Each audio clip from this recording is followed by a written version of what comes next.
So how can we use radio for class activities? These are things that I have tried, and I would say it was very efficient. It was efficient, and this is not to say it didn't have its downside. Of course, it did, but for the most part of it, I would say it was helpful. During the post-pandemic, I was fortunate to work with a community school in Lagos, and this kind of inspired a lot of things that I did later on.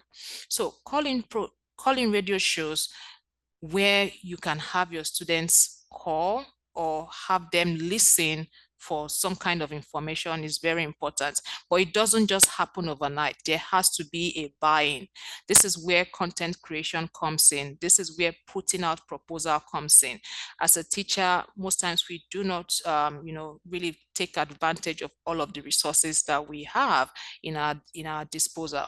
I remember I had to drive with some of my friends to, actually from Lagos, we had to go to somewhere in a neighboring state to go and talk to a radio station there. And luckily for us, because it was closer to Lagos, they could still get signals from the radio station in Lagos. So having the content, working with your students to create content, putting up a proposal and taking it to a radio station, sometimes you are lucky enough to get their buy-in.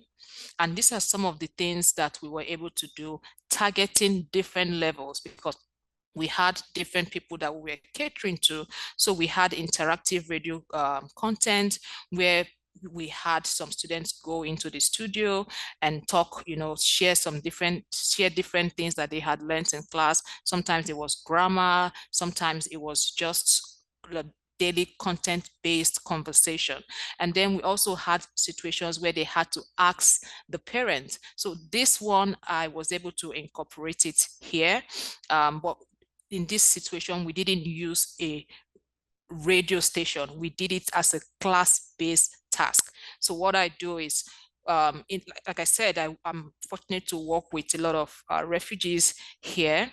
So we have them come to school from Monday to Thursday, and they come with their families. So what we do is the children are in a class learning, the adults are in another class learning. We teach them how to communicate with their kids. How do you tell your child to come and have dinner or have lunch or have breakfast? So we kind of simulate or role model in class. Oh, she's calling you. Okay, pick the call. What are you saying?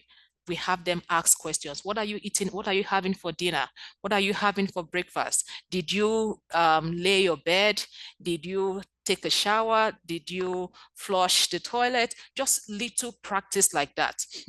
And then we had life learning labs. So in the classroom, we would have make up some kind of studio setting just for them to have that ambience of what it feels like to be an on-air personality.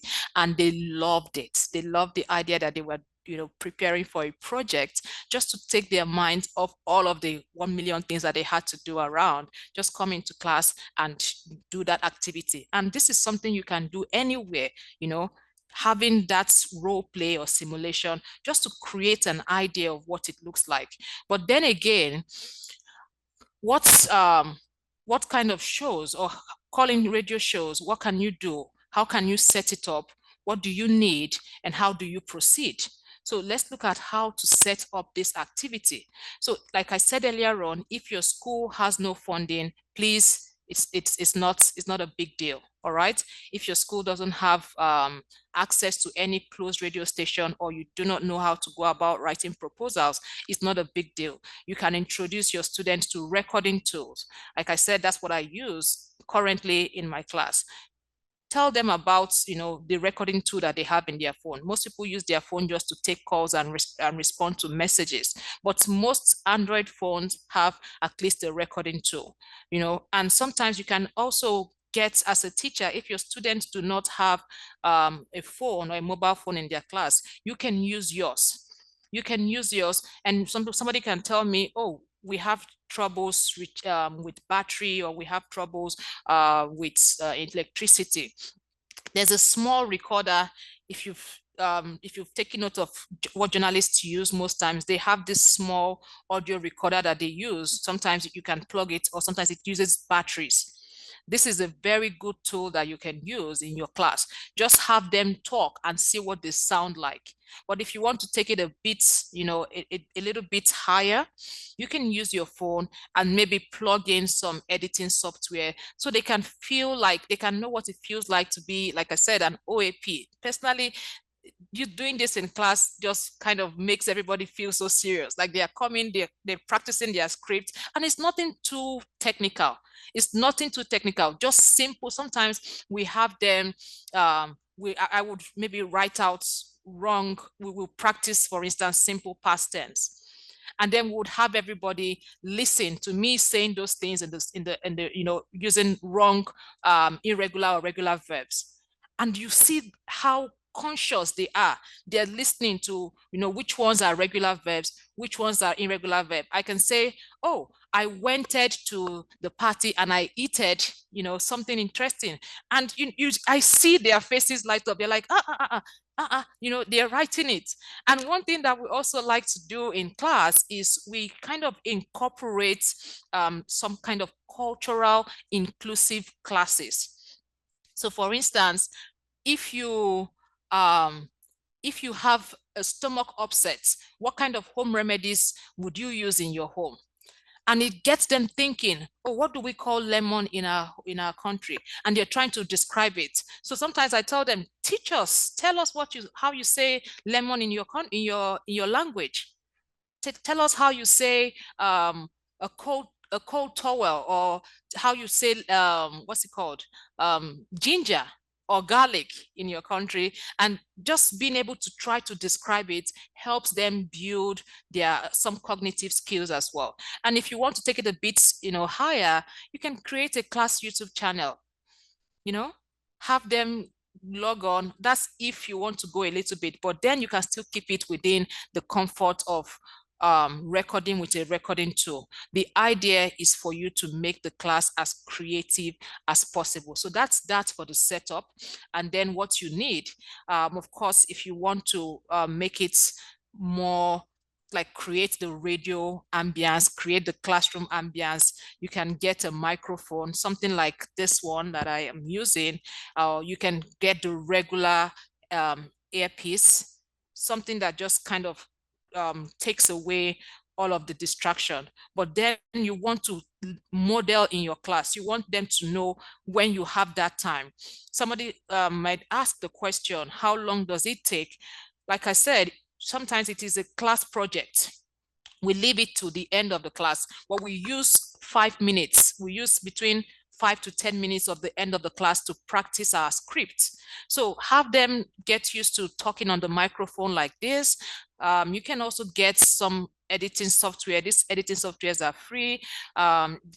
Audacity is free. Ocean Audio is free, and hosting. So you can have them host on your mobile phone if you don't have access to a radio program, or you don't get funding to get airtime on radio. Have them do it on their phone. And of course, craft concise talking points. Practice makes you get better. It makes you perfect what you're doing.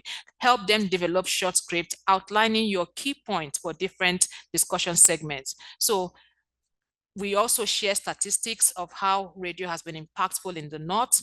We also share statistics of how it has helped students to deal with social isolation.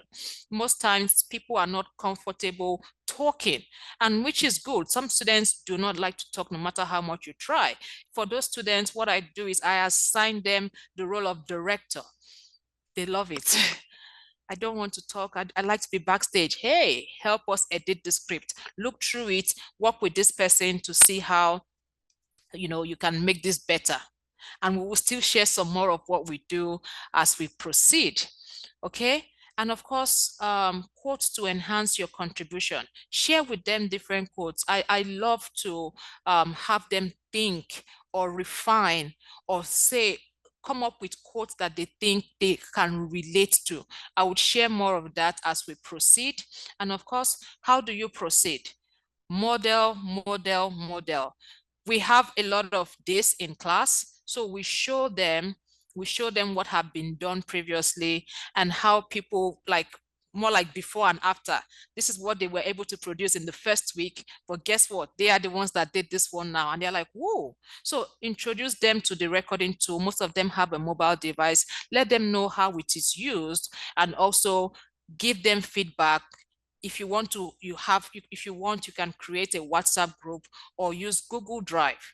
Sometimes people say, oh, how do I save all of these things? As a teacher, the onus lies on you to make these projects realistic, to make it work, to get the buy-in of all of your students. So if you have a class WhatsApp group, you can use that, or you can save this on a Google Drive. So even if they don't have WhatsApp group, when you come to class and you click on that Google Drive on your mobile phone, they can listen, and then it would help them know what they need to practice on.